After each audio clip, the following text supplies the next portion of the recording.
आज का जो विषय है रिलेशनशिप डिकोडेड।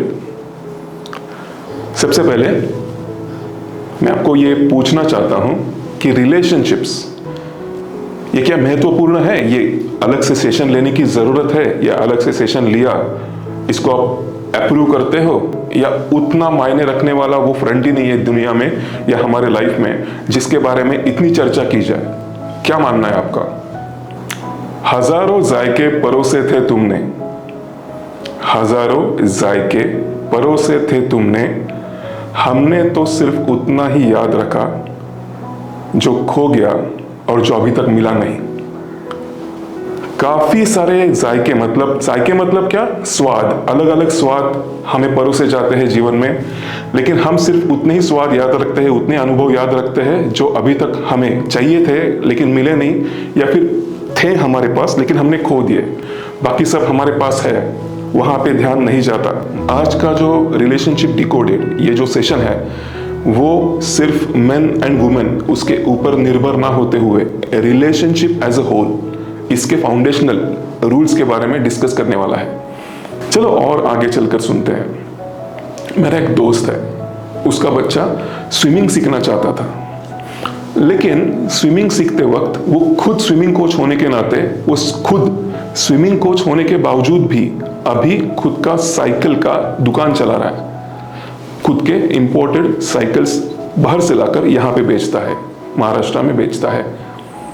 अब वो खुद स्विमिंग कोच है, उसे पता है स्विमिंग कैसे सिखाया जाता है, उससे खुद का दुकान चलाना है। इसलिए उसने बच्चे को कहा तू इस स्विमिंग कोच के पास जाकर स्विमिंग सीख ले। लेकिन 2 ही महीने में वो बच्चा कहने लगा कि मुझे स्विमिंग करना नहीं है। अब करना क्यों नहीं है? वो कोच होने के नाते 2 दिन की छुट्टी लेकर चला गया स्विमिंग टैंक पे। उसे पता चला कि ये जो नया कोच है जो सिखा रहा है वो इसे स्ट्रोक करने का तरीका बता रहा था, और स्विमिंग करने के लिए 2 महीने भी नहीं हुए थे। तो बहुत गुस्से में उसे कहता है, मैंने तुझे फीस देने के लिए ना नहीं बोला, तू 6 महीने तक इसे स्ट्रोक मत सिखा, 6 महीने तक उसे पानी के साथ कंफर्टेबल होने दे, पानी का डर उसके मन से निकाल। क्या कह रहा है वो? पानी के साथ रिश्ता बनाने के लिए कह रहा है, पानी के साथ रिश्ता बनाने के लिए कह रहा है, ताकि उसके बाद स्ट्रोक्स आना ये बाय प्रोडक्ट हो जाए। मेरी दोस्ती है पानी के साथ, तो पानी के साथ मुझे पता है कहां से हाथ डाला तो पानी कैसे रिएक्ट करता है।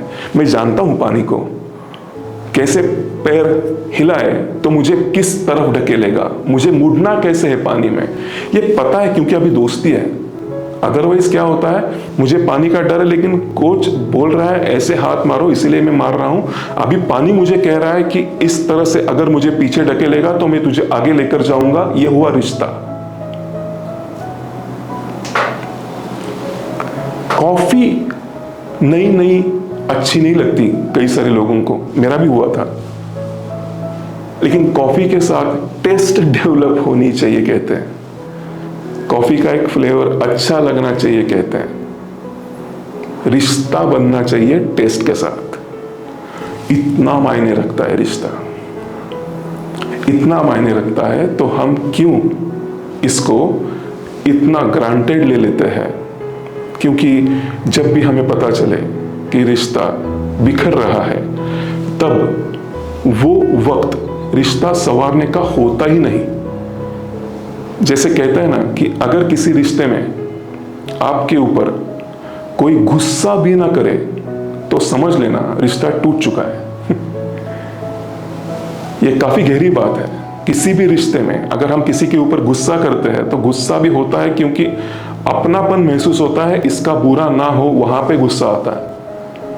अब तू होने ना होने से, तेरा कुछ होने ना होने से, तेरा हंसने रोने से मुझे फर्क नहीं पड़ता। तू रो रहा था, मुझे लगा तू हंसना चाहिए, इसलिए मैं गुस्सा करके बोल रहा था कि तू ऐसा किया इसलिए रो रहा है, आगे चलकर ऐसा मत कर ताकि तू हंसेगा। अब तू रोने के बाद मैं नोटिस नहीं कर रहा हूं, हंस रहा है मैं नोटिस नहीं कर रहा हूं, क्योंकि रिश्ता टूट चुका है। रिश्ता ये एक ऐसा फ्रंट है रिलेशनशिप या लाइफ में, इस तरह का फ्रंट है कि अगर वो सुधर गया तो पूरी लाइफ खुशहाली भरी लगने लगती है। लेकिन अगर बिगड़ गया तो, और स्पेशली वो रिश्ता हो जो आपके लिए काफी मायने रखता हो, तो पूरी लाइफ हमें गलत दिखाई पड़ती है। लाइफ हालांकि दोनों भी केसेस में सेम है, आपका नजरिया बदल जाता है और नजरिया बदलने की ताकत है रिश्ते में। हम जो अभी सीखने जा रहे हैं वो रिश्ते के फाउंडेशनल लॉज है।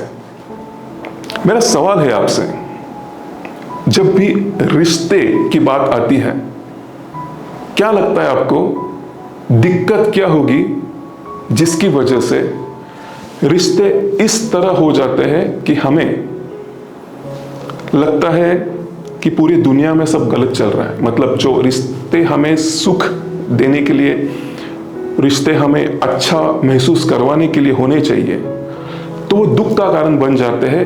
क्यों होता होगा आपको लगता है? हमारे लिए एक इंफॉर्मेशन होना बेहद जरूरी है कि रिश्तों का जो फाउंडेशन है, रिश्तों का जो नींव है, रिश्ता जिस जड़ के ऊपर खड़ा होता है, सबसे पहले हमें यह पता होना चाहिए कि रिश्ता तब खड़ा हो सकता है जब हमारे पास एक इमोशन है जो पॉजिटिव है, वो ज्यादा मात्रा में है और वो मात्रा हम बांटना चाहते हैं, तब रिश्ता होता है। होता यह है, कुछ इस तरह का बर्ताव दिखाई देता है ज्यादातर आजकल की दुनिया में कि मेरे लिए मैं खुद कुछ चीजों के लिए खुद को काबिल करना नहीं, I am not able to make myself equipped for certain things, to experience certain emotions, and that is the reason I am expecting someone else to come into my life and fulfill that gap. But we tend to forget that the person we are inviting in our life is also in search of same ingredient that he feels we would, rather I would come or I would go in his life and fulfill his life. मुझे अगर खुद से प्यार करना नहीं आता तो मुझे प्यार करने वाला कोई रिश्ते में आए और मुझे बताए कि मैं प्यार करने के लायक हूं, इसीलिए हम रिश्ते में आते हैं। जबकि रिश्ता तब शुरू होना चाहिए कि मुझे पता है खुद से प्यार कैसे करना, मुझ पे जो मैं प्यार कर रहा हूं वो अभी में ओवरफ्लो हो रहा है, तो ओवरफ्लो जो हो रहा है वो मैं बांटना चाहता हूं। तब रिश्ता अगर शुरू होता है तो वो रिश्ता एक्सपायरी डेट लेकर नहीं आता, वो हमेशा के लिए रहेगा। लेकिन ज्यादातर ये कली युग में देखा जाता है। पहले रिश्ते बिगड़ते थे या नहीं, अगर पहले की बात करें तो रिश्ते काफी अच्छी तरीके से निभाए जाते थे। पहले मतलब काफी साल पहले, 100 साल पहले, 200 साल पहले, या हिस्ट्री में अगर देखा जाए तो रिश्तों का इतना बड़ा इशू नहीं था। इशू तब शुरू हुआ जब हम खुद के ऊपर काम करने से पहले, वो काम करने की जरूरत नहीं है, मैं किसी व्यक्ति को इनवाइट करूंगा रिश्ते में और वो मेरे ऊपर जो काम करने की कमी है ये व्यक्ति फुलफिल करेगा, ये एक्सपेक्टेशन रखकर हम रिश्ता या टेम्पररी सॉल्यूशन मानकर चलते हैं। और जब वो व्यक्ति हमारी वो इमोशनल नीड फुलफिल नहीं कर पाता, रिश्ते में दरारें आनी चालू हो जाती है। रिश्ते में कई सारी गलतफहमियां हैं। वो गलतफहमियां, उसमें से एक गलतफहमी ये है कि रिश्ता हमें कुछ चाहिए तो बनाया जाता है, जबकि रिश्ता हमें कुछ देना है तो बनाया जाता है। दूसरी गलतफहमी,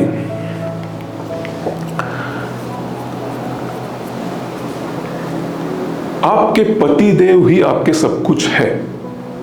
उसे ही भाई कहो, उसे ही फ्रेंड कहो, उसे ही बॉयफ्रेंड कहो, उसे ही हस्बैंड कहो और उसे ही पिता कहो। और पति अगर ओवर टाइम भी करे तो ये फुलफिल नहीं कर सकता। हर एक रिश्ते में सिर्फ एक ही रिश्ता देखा जाना चाहिए, नहीं तो जब से हम एक से ज्यादा रिश्ते एक ही आदमी से एक्सपेक्ट करने लगते हैं, तो वो उसी दिन से काउंटडाउन शुरू होता है। रिश्ता उसी दिन टूट गया, आपको कब पता चला? वो फ्यूचर में डेट आ सकती है, लेकिन टूटा उसी दिन जब एक ही रिश्ते में अपने मल्टीपल रिश्ते घुसेड़ थे, फोर्सफुली डाले थे। एक व्यक्ति एक ही रिश्ता। रिलेशनशिप के कुछ फाउंडेशनल रूल्स हैं। उसका पहला रूल मैं आपको बताना चाहता हूं, और वो रूल बताने से पहले मैं आपको एक ये भी बात बताना चाहता हूं कि अगर रिश्ते हमें बनाने हैं तो सबसे पहले, आगे जाने से पहले, आज जो हम नॉलेज लेंगे वो नॉलेज आप कौन कौन से रिश्ते पर अमल करके देखेंगे, ऐसे 3 रिश्तों का नाम आपके नोटबुक में लिखिएगा।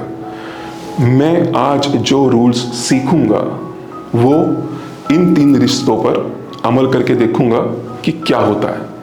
मुझे ये 3 रिश्ते हैं जो काफ़ी इंपॉर्टेंट है, जिसके ऊपर ये नॉलेज अप्लाई करना है। वो रिश्ते क्या है, उनके नाम लिखना। मतलब आप उस व्यक्ति का नाम लिख सकते हो, या फिर उस क्लाइंट का नाम लिख सकते हो, या फिर उस फैमिली के सरनेम, फैमिली का सरनेम लिख सकते हो जिस फैमिली के साथ आपको ये रिश्ता चाहिए। जिस लैंग्वेज में आपको पता चले उस लैंग्वेज में लिखिएगा, लेकिन कम से कम 3। रिश्ते के बारे में जो गलतफहमी है, जो तीसरी है, जिसके बाद हम ये रूल्स देखने जाएंगे, वो ये कि हमें लगता है कि हम जब आमने सामने होते हैं, आपका रिश्ता है, एक फ्रेंड है, दूसरा फ्रेंड है, दोनों फ्रेंड एक दूसरे के साथ अच्छे बात कर रहे हैं, फ्रेंड अच्छे से बात कर रहा है, एक फ्रेंड दूसरे के साथ उसको काफ़ी सराह रहा है, सराहना देते हुए स्माइल कर रहा है, और सब अच्छी अच्छी बातें कर रहा है, और ये तकरीबन 6-7 महीने चल रहा है। लेकिन सडनली उसको पता चल रहा है कि ये जो रिश्ता है इस दोस्त के साथ, वो अभी पहले जैसा नहीं रहा। ये दोस्त और ये खुद, उसमें दूरियां बढ़ती चली जा रही है, और वो सोचता है कि अरे क्या बात हुई, मैं तो इतने अच्छे से उससे बात करता हूँ, मेरा कम्युनिकेशन कितना अच्छा है उससे, मैं चीज़ें डिटेल में उसको समझाता हूँ। रिश्तों के बारे में जो गलतफहमियां है वो ये है कि रिश्ते तब बनते हैं जब आप उस रिश्तेदार के साथ नहीं रहते। ये काफी हिला देने वाली बात है। उसके अब्सेंस में आप जो सोचते हो उसके बारे में, वो सोच रिश्ता बनाती है। अगर उसके अब्सेंस में आपने गालियां दी, मतलब सास और बहू का रिश्ता, सासू माँ आप जल्दी क्यों उठ गई, मैं कर लेती सुबह सुबह सब काम, और बाद में ऐसी सास किसी को भी ना मिले, भैंसा है भैंसा, भैंस भी नहीं, ये सोच बाद में। तो फेमस है उनके झगड़े, क्योंकि दोनों भी पीठ पीछे काफी गलत बोलते हैं। कैसे सुधरेगा रिश्ता? We all are connected with each other, rather we are all connected with everything under the universe और इन द यूनिवर्स। तो अगर हम जो उनके बारे में बोलेंगे तो उनको जाके पहुंचने वाला है, वो सुनाई नहीं देगा, लेकिन वाइब्रेशंस के प्रति वो रिस्पॉन्ड करेंगे, और उनको पता चलेगा नहीं, इससे मैं आज सासू माँ किस तरह से बुरा बर्ताव कर सकती है, दिखाऊंगी ही दिखाऊंगी। और वो बहू जो है वो कंफ्यूजन में चली जाती है कि अरे मैंने ऐसा क्या गलत किया, मैंने तो कितना अच्छा सुबह सुबह उनका काम भी मैंने किया, अरे उसके बाद रात भर तूने तेरे हस्बैंड के साथ उसे सोने ना देते हुए जो क्रिबिंग किया है, तुम्हारी माँ ऐसी, तुम्हारी माँ वैसी, तूने ऐसे करना चाहिए था, तूने बीच में बोलना चाहिए था, तू मेरे साइड पे आना चाहिए था। ये रात भर उनके तरफ वाइब्रेशंस पहुंच चुके हैं। रिश्ते की ये गलतफहमी आप ये कस्टमर के साथ भी अप्लाई कर सकते हो।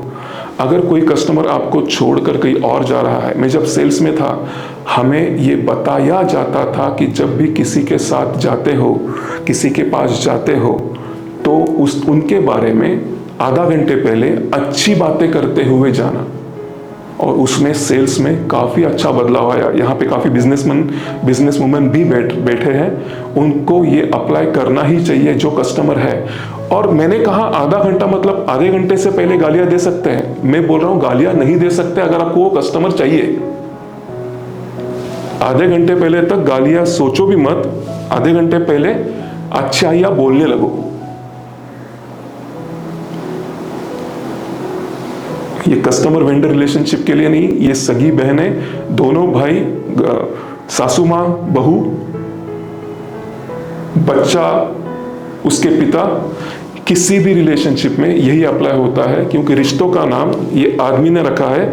Otherwise everything is connected with every other thing. बाकी यूनिवर्स के लिए बाकी सब एड्रेसेस है। इस एड्रेस का नाम है अमृता, इस एड्रेस का नाम है वासंती, इस एड्रेस का नाम है अपर्णा, ये एड्रेसेस है। अपर्णा अमृता की क्या लगती है, उसका जो नाता है वो आदमी ने रखा हुआ नाता है, यूनिवर्स का उसका लेना देना नहीं है, वो सिर्फ वाइब्रेशन भेजता है। रिश्ते तब बनते हैं जब हम एक दूसरे के सामने होते ही नहीं, तो होने के बाद कितना भी अच्छा बर्ताव करो। ऑन द कॉन्ट्ररी ऐसे कई रिश्ते बरकरार हुए हैं जो सामने आने के बाद झगड़ते हैं लेकिन कभी भी टूटते नहीं।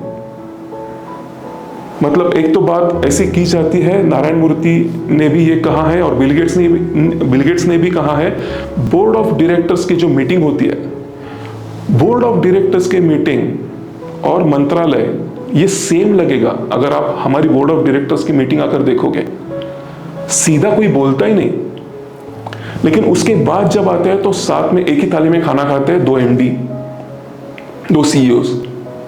मतलब क्या है, मतलब ये मुझे पता है कंपनी का भला किसमें है, मैं मेरा पॉइंट प्रूव करने के लिए तुझे कैसे लगेगा ये मैं नहीं सोचूंगा, क्योंकि तू भी कंपनी के लिए सोच रहा है, मैं भी कंपनी के लिए सोच रहा हूं। इसीलिए मैं चाहता हूं कस्टमर को इस तरह से सर्विस दी जाए, और वो कहता है कस्टमर को इस तरह से सर्विस नहीं दी जाए, कस्टमर को प्रोडक्ट सस्ते करके बेचे जाए। दोनों का भी फोकस यही है कि कस्टमर बढ़े कंपनी का। तो दोनों ऊंची आवाज में बात करने के बावजूद भी झगड़ा खत्म, कॉन्फ्रेंस रूम से बाहर वापस एक थाली में खाना खाएंगे, रिश्ता और निखरा। क्यों? थाली में खाना खाते हुए घर जाने के बाद, हाँ यार किस तरह से उसने झगड़ा करते वक्त ये 5 पॉइंट्स एक्सप्लेन किए, बहुत कुछ सीखने जैसा है उस MD से मुझे। ये दूसरा MD सोचता है कैसे बिगड़ेगा रिश्ता। रिलेशनशिप हमें लगता है कि एक दूसरे से जब मिलता है तो एक दूसरे से मिलने के बाद रिलेशनशिप 2 इंडिविजुअल्स में है। मैं आपको यह बताना चाहता हूं, अगर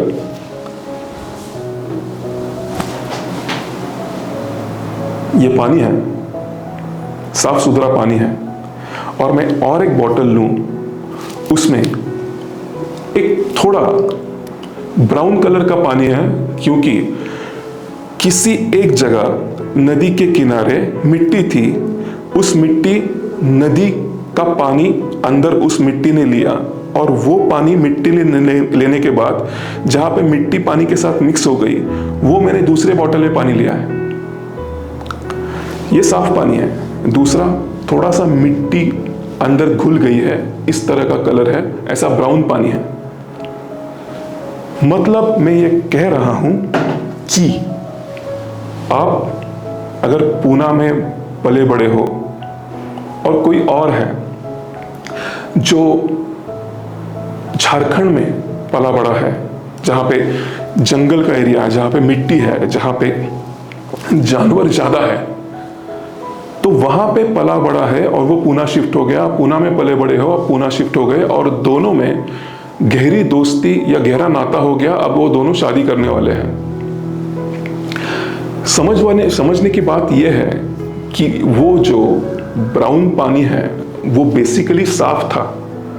वो पानी जहां से होकर आया है वहां पे मिट्टी पानी में मिल गई है, पानी साफ है। ये साफ पानी साफ रहा है क्योंकि वो कहीं पे घूमने नहीं गया था, वो जहां जिस घर में पैदा हुआ उसी घर में बढ़ रहा है, पल रहा है। तो वहां पे उसको ज्यादा दुनिया के एक्सपीरियंसेस नहीं है क्योंकि वो सिक्योर्ड एनवायरनमेंट में है, इसीलिए साफ रहा। ये जंगल पे घूम कर आया है इसलिए वो गंदा हो गया, लेकिन बेसिकली दोनों प्योर पानी है। और हम कहते हैं कि ये पानी खराब है इसीलिए तेरा मेरा नाता नहीं हो सकता। पानी खराब नहीं है, पानी के ऊपर लेयर खराब है, बेसिकली दोनों प्योर है।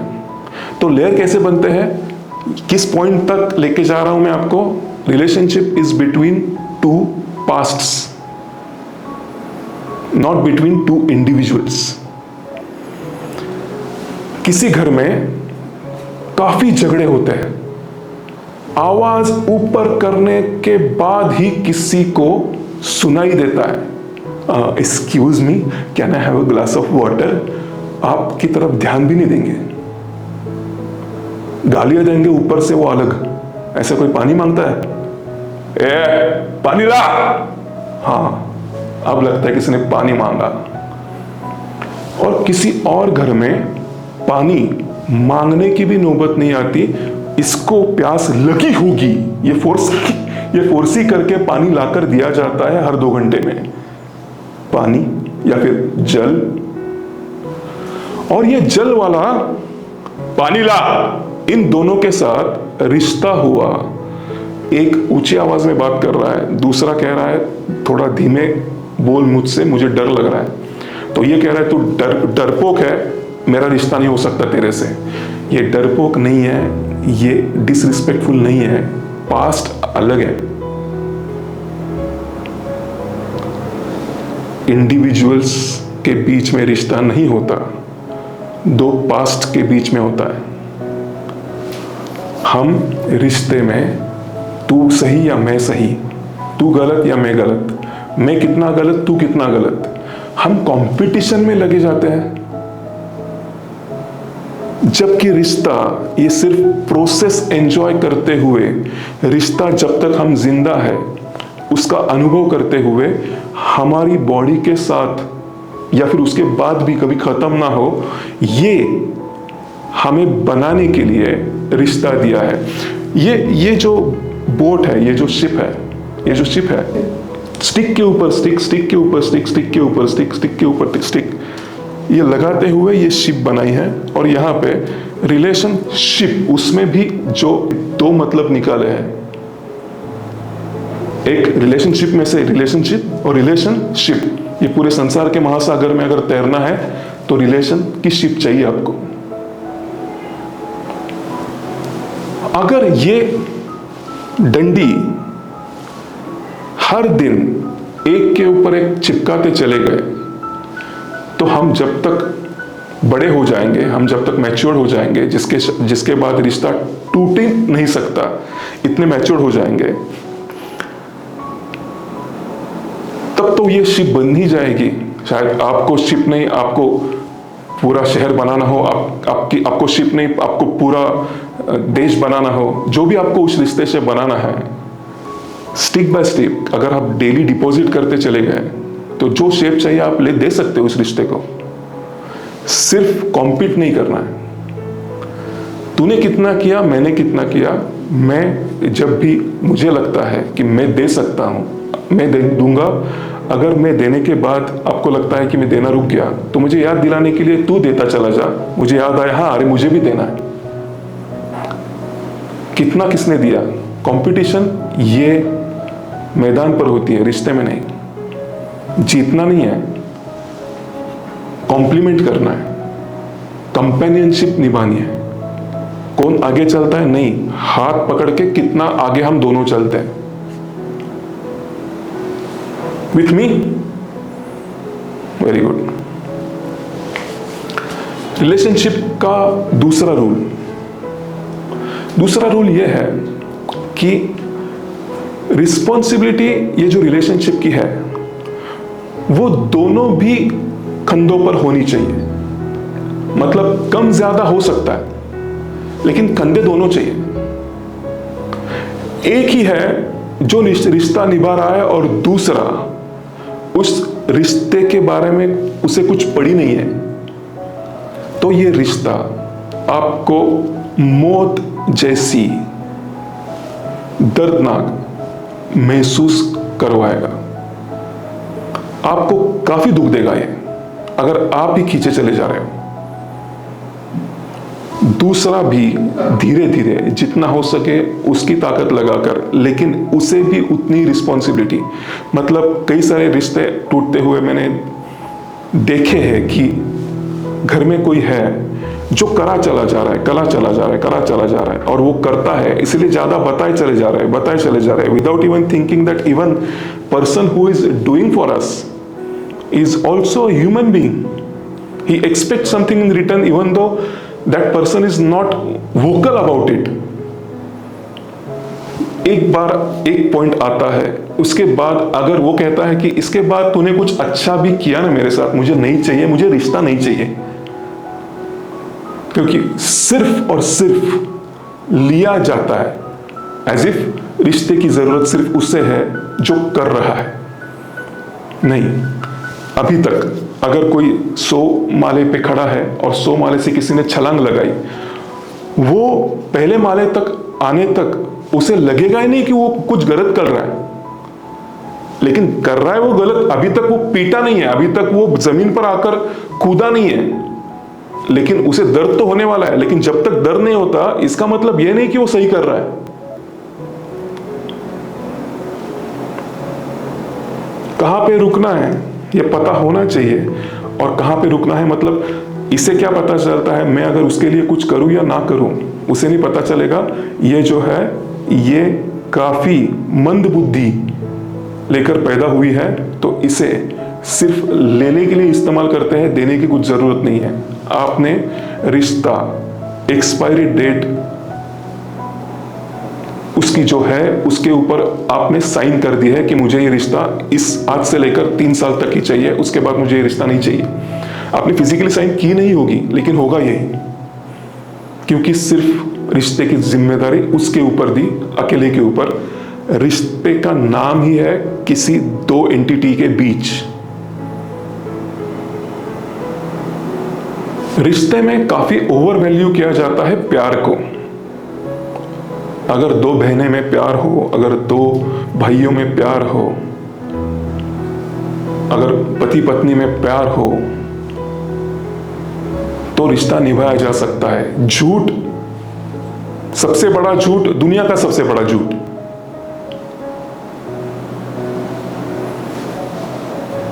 प्यार हमें दूसरे के प्रेफरेंसेस एक्सप्लोर करने का विलिंगनेस दे सकता है, लेकिन दूसरे के प्रेफरेंसेस, दूसरे के पास्ट से आए हुए बिलीव्स, उसे स्टडी करने का प्रेफरेंसेस विलिंगनेस दे सकता है प्यार, लेकिन प्यार की वजह से रिश्ता टिक नहीं पाता। मैं अगर देहाती हूं, मैं किसी गांव से आया हूं और कोई शहर से आया है, तो गांव में स्विमिंग टैंक जैसी चीज होती नहीं है, गांव में नदियां होती है। तो नदियां होती है, अच्छा तुम स्विमिंग टैंक में स्विमिंग सीखे, मैं कुएं में सीखा, मैं कुएं में स्विमिंग सीखा, तुम स्विमिंग टैंक में स्विमिंग सीखा, इसीलिए तेरा स्ट्रोक ज्यादा टेक्निकल है, मेरा स्ट्रोक मुझे सिर्फ इतना करना था कि पानी के अंदर डूब ना जाऊं, इतना ही देने वाला है।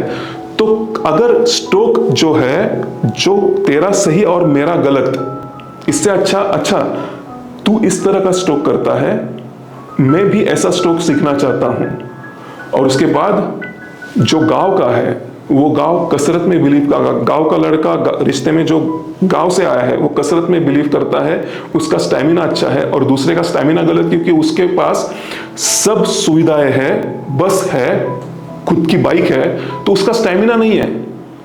तो तेरा स्टैमिना नहीं है, तू मेरे साथ कसरत करने आ जाना, ताकि हम दोनों एक साथ और ज्यादा वक्त बिता सके और स्टैमिना भी आपका बढ़े। और ये कहता है कि तू मेरे स्ट्रोक, मैं तेरे स्ट्रोक करेक्ट करता हूं, ताकि कभी भी आगे चलकर तू स्विमिंग करे तो कुएं के बाहर समंदर में भी करे तो कम एनर्जी में ज्यादा तैर पाए।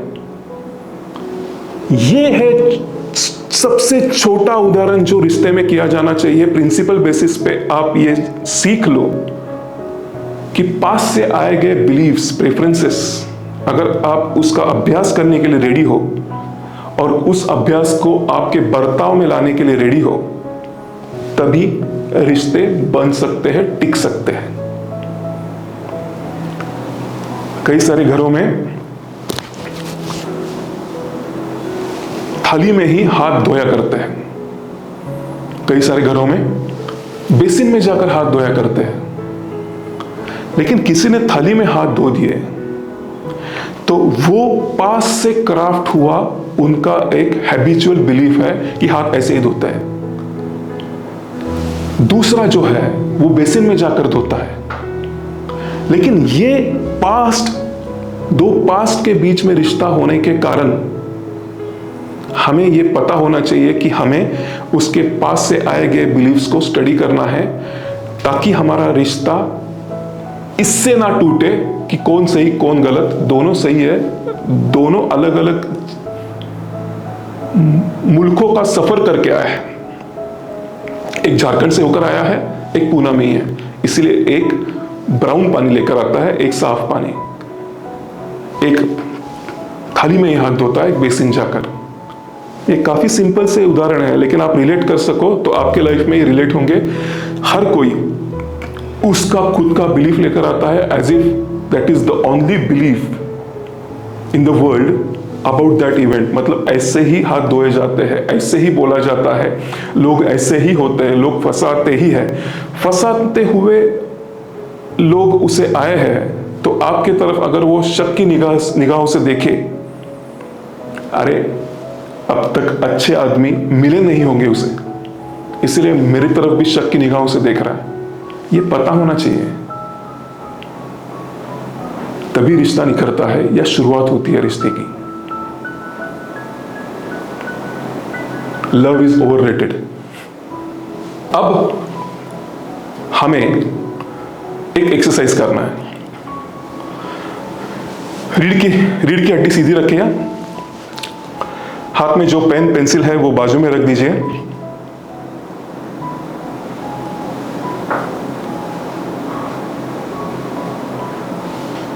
मैं आपको एक सवाल पूछना चाहता हूं। आपके लाइफ में सबसे ज्यादा अहमियत रखने वाले रैंक वाइज, सबसे पहला रैंक, दूसरा रैंक, तीसरा रैंक, चौथा रैंक, पांचवा रैंक, ये सबसे अहमियत रखने वाला रिश्ता है, और पांचवा ऊपर वाले चार से कम अहमियत रखने वाला रिश्ता है। ऐसे 5 रिश्ते, मतलब वो रिश्ते जिसके भी साथ हो, उसके नाम, उसके चेहरे, उसके साथ जुड़ी हुई मेमोरीज, अगर वो जिंदा है तो लेटेस्ट कॉन्वर्सेशन, आपको सोचना है। और वो सोचने के बाद उस 5 रिश्तों में से एक रिश्ता ऐसा होना चाहिए जिस रिश्ते का आपके पास कॉन्टैक्ट डिटेल्स अवेलेबल है। 5 रिश्ते सबसे अहमियत रखने वाला, उससे कम, उससे कम, उससे कम, पांचवा इस लिस्ट में सबसे कम। बाकी सब रिश्ते हम भूल जाएंगे अगले 15 मिनट्स के लिए। और इस 5 रिश्तों में एक रिश्ता इस तरह का होना चाहिए कि आपको आइदर उसके कॉन्टैक्ट डिटेल्स अवेलेबल होने चाहिए या अवेलेबल कैसे किए जा सकते हैं यह पता होना चाहिए। सिंपल एक्सरसाइज है। रीढ़ की हड्डी सीधी रखते हैं, आंख बंद करके उस 5 रिश्तों के बारे में सोचो जो आपके लाइफ में सबसे ज्यादा अहमियत रखते हैं।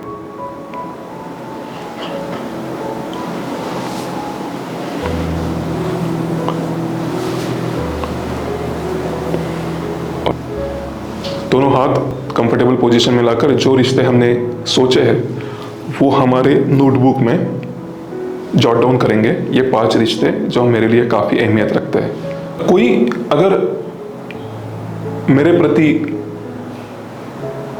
रिस्पेक्ट रखता है, मेरा रिस्पेक्ट करता है, तो मुझे वो रिस्पेक्ट 3 चीजों से पता चलता है। मेरी जो लैंग्वेज है रिस्पेक्ट की, वो ये है, जो पिच है बोलने का जो पिच है वो काफी हम्बल है, उससे मुझे रिस्पेक्ट पता चलता है। जो दिमाग में चल रहा है वही जबान पर है, जबान पर कुछ और, दिमाग में कुछ और। तो ये मेरे लिए डिसरिस्पेक्ट है। और जबकि मैं थॉट्स पढ़ सकता हूं तो मुझे इमीडिएटली समझ में आता है कि ये झूठ बोल रहा है। तीसरा, जब भी कोई आता है मेरे सामने और कुछ ऐसी चीजें लेकर आता है जो मुझे खाने में अच्छी लगती है, पीने में अच्छी लगती है, तो मैं वो रिस्पेक्ट वो मुझे दे रहा है इस तरह से मैं लेता हूं।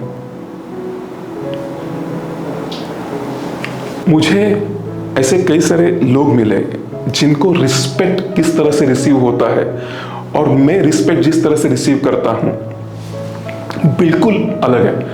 किसी लोगों को रिस्पेक्ट कैसे रिसीव होता है, सामने वाला जब भी मिले वो बोलना बंद ना करे, वो बोलता रहे, कुछ ना कुछ बातें शेयर करते रहे ताकि मुझे पता चले कि इसने मुझे कितना मिस किया। ये 1 घंटा बोला चला जा रहा है। I am respected. दूसरा एक आदमी है, वो जब भी सामने वाला कोई आए वो जमीन की तरफ नजर टिका के रखे, नजर उठा के मेरे आंखों में ना देखे, तभी रिस्पेक्ट देगा, तभी मुझे पता चलेगा कि रिस्पेक्ट दे रहा है, क्योंकि मेरे आंखों में आंखें नहीं डाल रहा। ऑन द अदर हैंड, आंखों में आंखें ना डालना ये डिसरिस्पेक्टफुल मालूम होता है। कई सारे लोगों को आंखों में आंखें डालकर बोले तो रिस्पेक्ट मालूम होता है। Preferences, beliefs crafted by past. अब हमने जो लिस्ट की है उसमें से एक ऐसा रिश्ता आप चुनिए जिसके बारे में आपके पास कांटेक्ट डिटेल्स है या फिर कांटेक्ट डिटेल्स पता करना आसान है, अगले 5 मिनट का काम है। ऐसा एक रिश्ता, उसके ऊपर सर्कल कीजिए जो आपने लिखा है। आप एक मजेदार अनुभव लेने जा रहे हो, हमेशा के लिए याद रहेगा ये आपका अनुभव।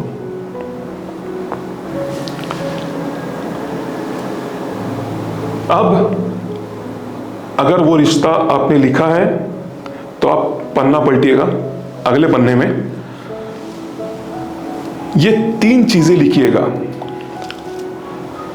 How would they understand that they are being loved? They in the sense, आपने जिस व्यक्ति का नाम लिखा है, जिस रिश्ते का नाम लिखा है, इस रिश्ते में जो व्यक्ति है उसे कैसे पता चले कि वो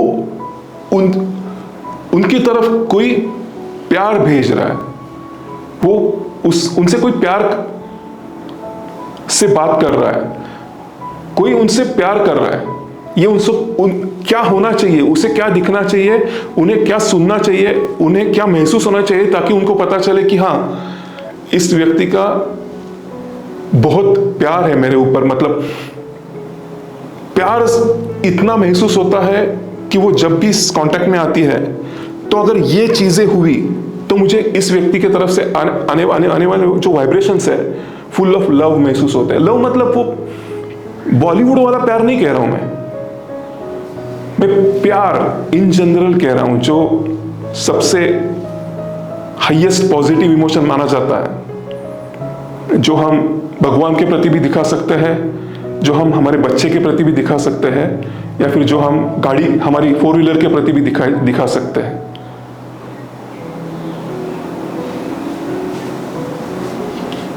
आपको ऐसे कई सारे लोग पता होंगे कि खुद हेलमेट नहीं पहनते लेकिन गाड़ी के लिए कवर लाते हैं। प्यार है खुद से ज्यादा गाड़ी पर। How would they understand that they are being ignored by someone? How would they understand they are being cheated upon? करना यह है, पन्ना पलटकर एक सेंटेंस लिखना है जो इसमें पहला लिखा है, How would you understand that you are being loved? 5-6 lines की गैप, उसके बाद दूसरा How would you understand you are being ignored? और 5-6 लाइन की गैप, या फिर अगले पन्ने पे How would you understand that you are being cheated upon? जो सवालों के जवाब आएंगे वो हम उस गैप में लिखेंगे। Going to call them and ask these 3 questions. Tell me, how would you understand, in order for you to understand that you are being loved, what should happen, what should you see what should you feel, what should you here. कई लोगों को हाँ तू आकर 2 रपटे लगा दे, लेकिन मुंह से कहे आई लव यू तभी प्यार है। रपटा उनको मायने नहीं रखता, मुंह से आई लव यू कहे तो प्यार है। अरे रपटा लगाने वाला प्यार कैसे कर सकता है? नहीं कर सकता है, वो कह रहा है ना। प्रेफरेंसेस। चलो हम उस रिश्ते पे जिसके ऊपर हमने सर्कल किया है उसको हम कॉल करके ये 3 सवाल अभी पूछने वाले हैं। पॉइंट पे जाते हैं, रिलेशनशिप के फाउंडेशनल लॉज में से जो 4th पॉइंट है वो है, एक मनोवैज्ञानिक ने कहा है कि वो शादियां ज्यादा खुशहाल होती है जिन शादियों में जो पत्नी है वो महीने में कम से कम 4 दिन मायके जाती है। वो शादियां ज्यादातर लंबी चलती है। जिन शादियों में मायके जाने का जो ऑप्शन वो ज्यादा फ्रीक्वेंसी पे नहीं आता, उन शादियों में झगड़े ज्यादा और टूटने की संभावना ज्यादा होती है। वो ऐसा क्यों कह रहा है, ये पता करने के लिए मैंने कुछ ऐसे रेफरेंसेस जोड़ने के लिए इनिशिएट किया था और मुझे पता चला कि वो सच बोल रहा है। कुछ इस तरह समझो कि हम 4 घंटे के सेशन में बैठे हैं और 4 घंटे में एक सिलेबस पढ़ाया जा रहा है। 4 घंटे के बाद 1 घंटे का लंच ब्रेक और वापस 4 घंटे एक जगह बैठना है। उससे अच्छा आप 1 घंटे के बाद 10 मिनट का अगर रेसेस देते हो तो 10 मिनट के बाद शुरू होने वाला जो सेशन है वो वापस नई शुरुआत कहलवाता है। वापस नई शुरुआत, माइंड फ्रेश। जो सिलेबस पढ़ाया जाएगा वो नई शुरुआत जिस तरह से हो सकती है किसी भी चीज की। सेशन शुरू हुआ, सब अलर्ट है, आप वो सुनते हैं आप क्या कह रहे हो। 1 घंटे के बाद एक ब्रेक दिया, वापस वो इक्वली अलर्ट है जब वो सेशन आए थे। नई शुरुआत, 10 मिनट का ब्रेक, 4 दिन का ब्रेक महीने में, नई शुरुआत अगले महीने। Let that person miss you so that when you come back he have altogether new beginning in his mind because you had given opportunity for her or him to miss you। लेकिन जब वो मायके चली जाती है उनके साथ communication में रहना भी जरूरी है कि क्या पहुंच गए आप, कब आ रहे हो, मैं यहाँ पे आपको मिस कर रहा हूँ, ठीक है, माँ बाप कैसे हैं, क्या खाया क्या पिया आपने, मैं यहाँ पे ये कर रहा हूँ। डिस्टेंस रिलेशनशिप में जो रिलेशनशिप मारता है वो डिस्टेंस नहीं, वो 0 कम्युनिकेशन मारता है। रिलेशनशिप अगर डिस्टेंट हो और वो कॉन्स्टेंटली कम्युनिकेशन में रहे तो होता है ना, ऐसे हस्बैंड यूएस में है, वाइफ इंडिया में है और वो एक दूसरे के साथ वीजा होने तक बातें करते रहते हैं, लेकिन बातें करने तक बात ठीक है, लेकिन कभी कभी ऐसा होता है कि मेरे घर में शादी है इसलिए 1 हफ्ते तक कॉल नहीं कर पाई, उसका प्रोजेक्ट डिलीवरी आया है, वो 18 घंटे काम कर रहा है इसलिए बात नहीं हो पाई। अब रिश्ता धोखे में है। डिस्टेंस ने नहीं मारा, लो कम्युनिकेशन ने मारा है। Use absence but have regular communications। मैं ये हस्बैंड वाइफ के लिए ही नहीं कह रहा हूं, अगर 2 भाई साथ में रहते हैं उनको भी अलग अलग महीने में 4 दिन कहीं जाना चाहिए। माँ बाप बच्चों को प्राइवेसी देकर माँ बाप को कहीं जाना चाहिए ताकि वो पुल बना रहे कि मुझे इनसे मिलना है। मुझे इनसे मिलना है ये महसूस ही नहीं किया, 24 घंटे सामने दिखाई देते हैं, तभी रिश्तों का महत्व पता चलता है जब वो रिश्ता रहता नहीं है। किसी भी चीज का महत्व तब होता है जब होता नहीं हाथ में। 5th पॉइंट है, जब भी किसी से कुछ बात कहनी है, अगर वो प्रेज है तो सबके सामने कहो। अगर वो क्रिटिसिज्म है कि तुझे ऐसा नहीं करना चाहिए था, तो अकेले में कहो। अगर आपको कुछ अच्छी बातें करनी है कि तूने ये पॉइंट जिस तरह से एक्सप्लेन किया, समझना एकदम आसान हो गया, वेल डन। या अगर आपको किसी भाई को कहना है, तो शादी में जब भीड़ में बैठे हो तब उस भाई का जिक्र करो।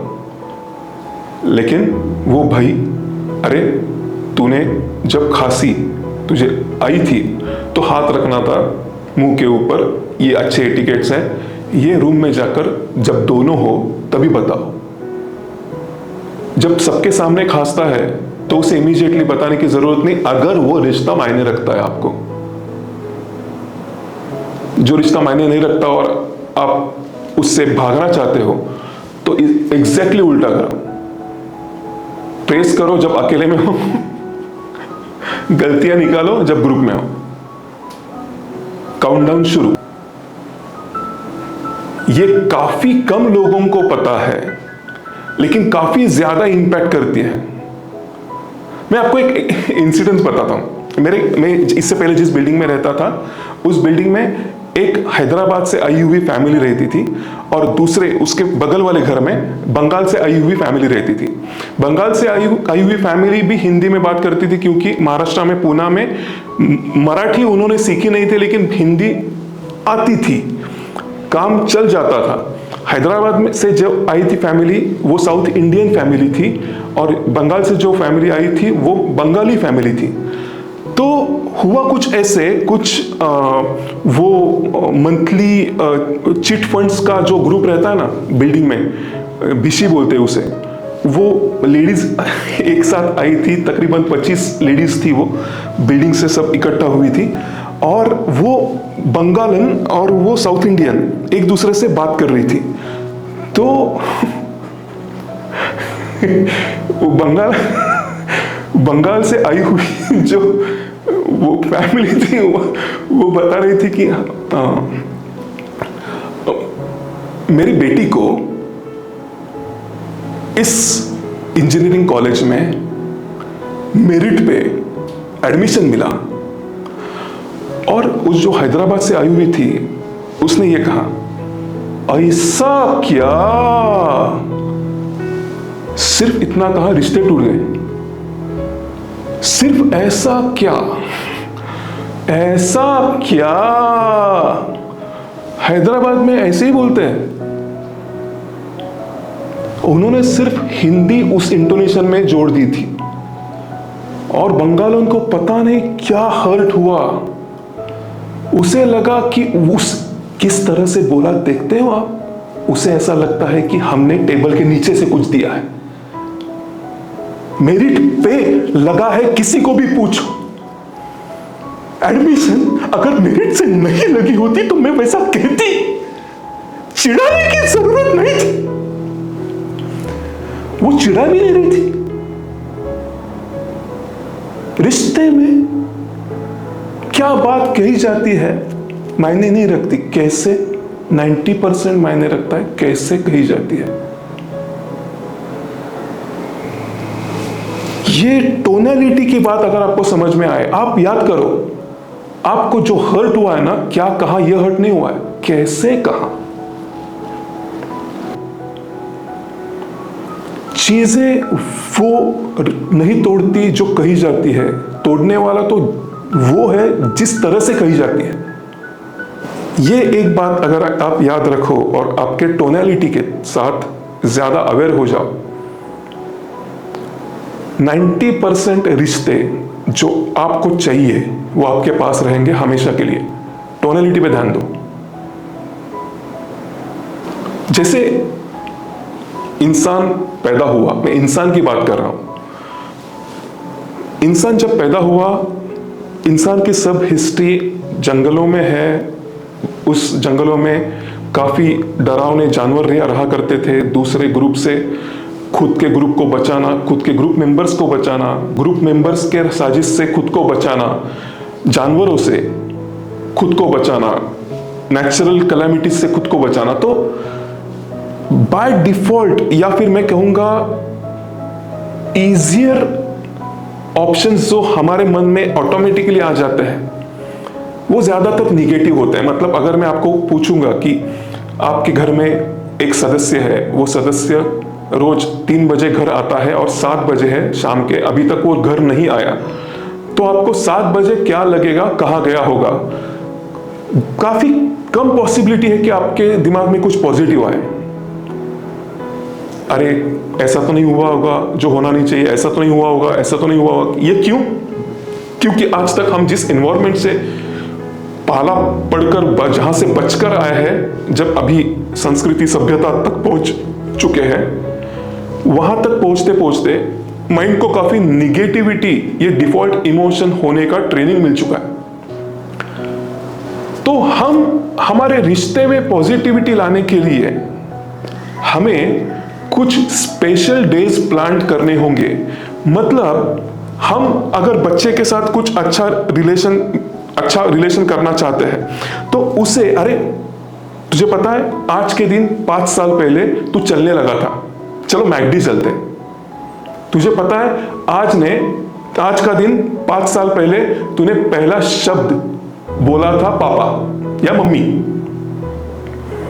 चलो आज महाबलेश्वर चलते हैं, चलो आज हम मूवी देखने जाते हैं, चलो आप नेटफ्लिक्स पे एक साथ बैठ के मूवी देखते हैं। आपको कई सारे दिनों को स्पेशल डेज बनाना होगा, ताकि जो माइंड का डिफॉल्ट इंक्लिनेशन है निगेटिविटी, उसे पॉजिटिविटी की वजह से एंटीवायरस मिले। आपने कभी सोचा है, अब जब अच्छा मूवी देखकर आते हो, उसके बाद घर पे आने के बाद उस रात सुबह होने तक किसी से झगड़ा करने के मूड में नहीं रहते? क्यों? आपने एंटीवायरस डाला है पॉजिटिविटी का। तो जब मूवी प्लान हो, उसकी राह क्यों देखनी? उस रिश्ते को सेलिब्रेट करो। इस दिन हम पहले मिले थे, इस दिन हम पहले एक साथ आउटिंग गए थे, इस दिन हमने पहली नौकरी का पहली तनख्वाह मां के हाथ में दी थी।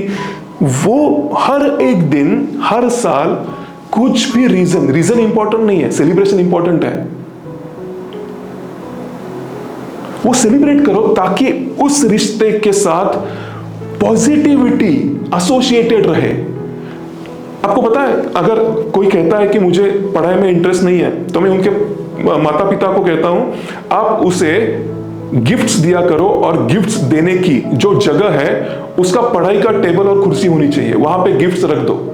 आपको उसे बैग देनी है तो गिफ्ट पैक करो और बैग टेबल कुर्सी पे रखो जहां पे वो पढ़ाई करता है। पढ़ाई करने की जगह पर उसे पढ़ाई में इंटरेस्ट नहीं है, निगेटिव इमोशन जा चुका है, उस जगह को पॉजिटिव इमोशन में कन्वर्ट करने के लिए वहां पे पॉजिटिव इवेंट्स होने जरूरी है। उसे गिफ्ट्स दो और टेबल पे रखो, 1 महीने में पढ़ाई करना चालू करेगा, और वो करता है।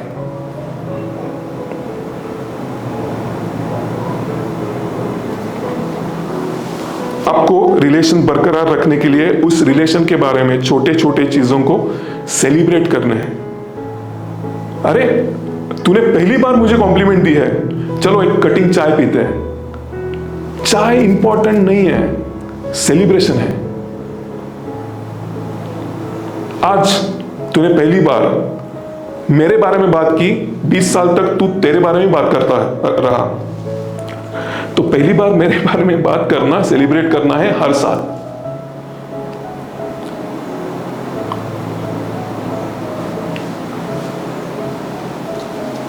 जब हम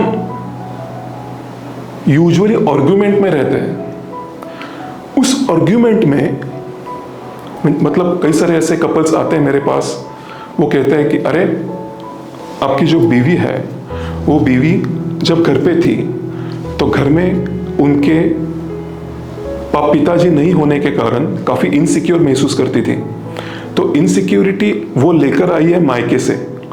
तो अगर आप इनसिक्योरिटी जो आपकी पत्नी लेकर आई है, उसे आप थोड़ी भी देर जब घर पे आते हो और उस घर पे जो 1 घंटा उसके साथ बिताते हो, उसमें से 15 मिनट्स आप किसी के साथ भी कॉल पे रहते हो, वो कॉल चाहे आपके जूनियर का हो या कॉल चाहे आपके माँ का हो, उसे लगता है कि वापस जैसे पिताजी मेरे लाइफ में नहीं रहे, ये भी नहीं रहेंगे, और इसीलिए आपको झगड़े में इन्वॉल्व करके आपके साथ झगड़े को टूल बनवाकर आपसे इंटरेक्ट करना चाहती है। उसके लिए झगड़ा ही है जब आप उसे अटेंटिवली सुनते हो। सुनो ना, मुझे आपसे कुछ बात करनी है, बाद में करना, अभी काम में हूं, इस तरह का आपका रवैया होता है। लेकिन झगड़े में अगर वो आपको इन्वॉल्व करती है, आप सब काम छोड़कर झगड़ा करने में उतर आते हो। वो चाहती है कि आप जो करो उसके साथ अटेंटिवली करो। आपको लगता है आपकी बीवी झगड़ेल है, नहीं, झगड़े में इंटरेस्ट नहीं है, आपका कंप्लीट अटेंशन में इंटरेस्ट है। वो झगड़े के अलावा दिया करो, झगड़े बंद हो जाएंगे। अनप्लेजेंट कॉन्वर्सेशन जो है ना, वो अगर आप ध्यान से सुनो और उसके पीछे का इमोशन जांचने की, ढूंढने की कोशिश करो, तो वहां पे 90% 95% प्रॉब्लम का सॉल्यूशन छुपा है। वो अनप्लेजेंट कॉन्वर्सेशन में एक्सचेंज ऑफ वर्ड्स जब होते हैं ना, वो कहते हैं, वो बोलते हैं उससे क्या चाहिए, तुम घर जल्दी आया करो, क्यों नहीं आते, मैं कितनी राह देखती हूं, क्या होता है ऑफिस में, क्या ऐसे काम करते हो। और हम हर्ट हो जाते हैं कि ऑफिस में मैं काम नहीं करता, ऐसे इसको लगता है। नहीं, वो प्रेजेंस चाहती है। सुनो,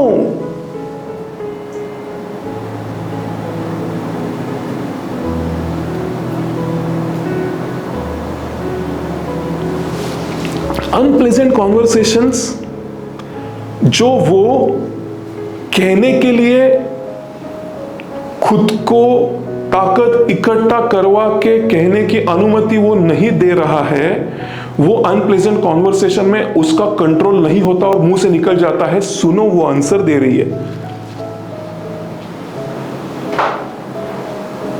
किसी भी रिश्ते में अनप्लेजेंट कॉन्वर्सेशन में अगर आपने रिस्पॉन्ड करने के लिए सुना, रिश्ता अच्छा करने के लिए नहीं सुना, तू एक बार ऐसा बोल, फिर देख मैं तुझे पास्ट के कितनी सारी चीजें और आपकी गलतियां दोहरा कर तुझे सुनाता हूं। ये रवैया आपको जितवाएगा, लेकिन रिलेशनशिप स्प्रिंट नहीं है, जीतना नहीं है।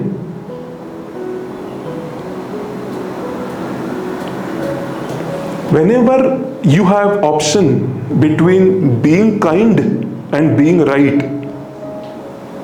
choose kind. ये मंत्र है रिलेशनशिप का। चाहिए relationship, forget being right, always forget being right, be kind. एक भी रिश्ता नहीं टूटेगा। इसीलिए उसी रिश्ते के बारे में करना है जो 5 इंपॉर्टेंट चीजें, 5 इंपॉर्टेंट रिश्ते हैं आपके लाइफ में अहमियत रखने वाले।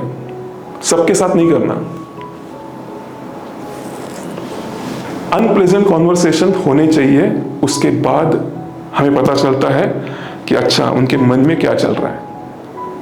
जब अच्छा होता है तो कॉन्शियस माइंड आपको वही सुनाता है, वही बोलने की अनुमति देता है।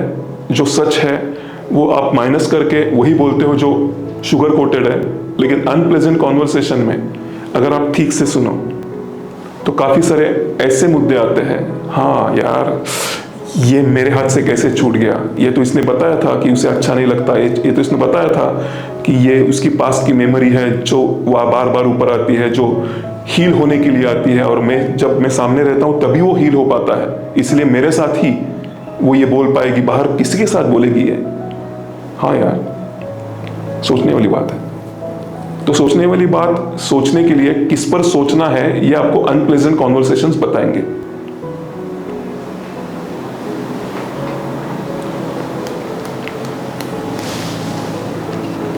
और जैसे कि एक आदमी, एक शख्सियत और एक रिश्ता, ये हम पहले फर्स्ट हाफ में भी देख चुके हैं। यही एक रूल भी है। मेरे पापा ही मेरे दोस्त हैं, मेरे पापा ही मेरी माँ है, मेरे पापा ही मेरे गुरु है, मेरे पापा ही मेरे फिलोसोफर है, तो बहुत जल्द उसमें से एक रोल ठीक से ना निभा पाने के लिए आप हर्ट होने वाले हो पापा की तरफ से। वो हर्ट नहीं करना चाहते, लेकिन he is best at being one thing, either philosopher और पापा। तो आपको उन्हें पूछना है अभी मैं क्या करूं। तो फिलोसोफर को कहना चाहिए कि क्या करने से तुझे अच्छा करियर मिलेगा, लेकिन पापा कहेंगे तू क्या करने से मेरे पास रहेगी। तो फिलोसोफर जो अच्छा हो ऐसा बताएगा, वो पापा कैसे हो सकते हैं? पापा तो जिससे प्यार बढ़ेगा वैसे वो ही कहेंगे। आप गुस्से में आ जाओगे कि पापा ने मुझे उनके पास क्यों रखा, क्योंकि वो पापा है, लेकिन वो फिलोसोफर भी तो है, वो आपकी गलती।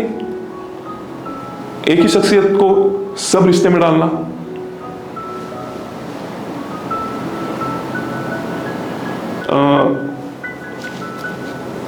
हस्बैंड वाइफ थे, अभी हस्बैंड नहीं रहा और वाइफ कह रही है मुझे ही इसका पापा बनना है और मुझे ही इसकी मां। मेरा पहला रिएक्शन ये होता है ऐसा कभी मत करना। अगर आप पापा बनी तो पापा भी खो देगा और मां भी। आप बेस्ट मां हो, आपकी प्राइमरी रिस्पॉन्सिबिलिटी है जो कोई भी रिप्लेस नहीं कर सकता, वो है बेस्ट मां। वो आप बेस्ट बनो। पापा की जो रिस्पॉन्सिबिलिटी है उसके लिए उसके मन में डिफेंसिव मैकेनिज्म डेवलप हो जाएगा कि वो कहेगा कि अभी मैं ही हूं जो घर का जल्द से जल्द बड़ा होकर, रिस्पॉन्सिबल होकर, मैच्योर होकर रिस्पॉन्सिबिलिटी हाथ में लेने वाला हूं, जो मेरी मां को मदद करे। वो खुद बड़ा हो जाएगा। लेकिन अगर आप पापा बन गए तो वो मां ढूंढता फिरेगा, क्योंकि मां को रिप्लेसमेंट नहीं है, प्राइमरी रिस्पॉन्सिबिलिटी आपकी है। अगर आप प्राइमरी रिस्पॉन्सिबिलिटी नहीं निभाते हो तो वो वैक्यूम वैसे के वैसा रहेगा, कोई आकर फील नहीं कर सकता। सबसे पहले मैं आपको जवाब देना चाहता हूं कि जो आपके बच्चों को पता होना चाहिए, हमारे सबके बच्चों को पता होना चाहिए, उसी तरफ लिया गया कदम है रिलेशनशिप डिकोडेड वेबिनार। तो क्या करना चाहिए? वेबिनार आना चाहिए। ये वेबिनार जो है, हम जिस विषय पर बोलते हैं, हर महीने में फर्स्ट संडे जो वेबिनार होते हैं, वो इसीलिए होते हैं क्योंकि आपको ये सॉफ्ट स्किल्स नहीं सिखाते हैं, ये आपको जीना सिखाते हैं। और जीना सिखाने के लिए अगर आपको लगता है कि you are not everything who can teach your children how to live, then let them come to me if you are okay that me being their coach ends in advisor। तो यही पता होने के लिए ये वेबिनार लिए जाते हैं। अब ऐसा होता है ना कि घर घर की कहानी है। मुझे मेरे सासू माँ ने काफी हद तक टॉर्चर किया है। मैं भी मेरे बच्चे की जो बीवी है उसे टॉर्चर करूंगी, और वो कहती है मैं भी टॉर्चर करूंगी मेरे बच्चे की बीवी को, मैं भी टॉर्चर। कोई तो कहना चाहिए बस, इसके आगे आने वाली हर बहू इस घर में रिस्पेक्ट की जाएगी। वो बस कहने वाली आप हो जाना बस। रिश्ते में, किसी भी रिश्ते में हमारा अप्रोच क्या होना चाहिए, उसके लिए ये चंद पंक्तियां हैं। बड़ी शिद्दत से की इबादत की कबूल हुई दुआ हो तुम। बड़ी शिद्दत मतलब कॉन्स्टेंटली खुद को कंज्यूम कर वर्शिप। इबादत मतलब वर्शिप। बड़ी शिद्दत से की इबादत की कबूल हुई दुआ हो तुम, जिससे इबादत की उसी ने भेजा हो, तो फरिश्ते से कम नहीं हो तुम। जिनसे वर्शिप की है, ऊपर वाले से वर्शिप की है, अगर ऊपर वाले ने भेजा है तो फरिश्ता ही होगा। तो फरिश्ते से थोड़ी झगड़ते हैं। अगर आप प्रोडक्ट को गलत बता रहे हो तो मैन्युफैक्चरर को दोष देना चाहिए, और मैन्युफैक्चरर तो ऊपर वाला है, तो दोष कैसा रहेगा? राइट ही, उसका प्रोडक्ट अच्छा ही होगा। शायद आपको इस्तेमाल करना नहीं आता, आपको समझ में नहीं आता ये प्रोडक्ट किस चीज के लिए बना है, कैसे बना है।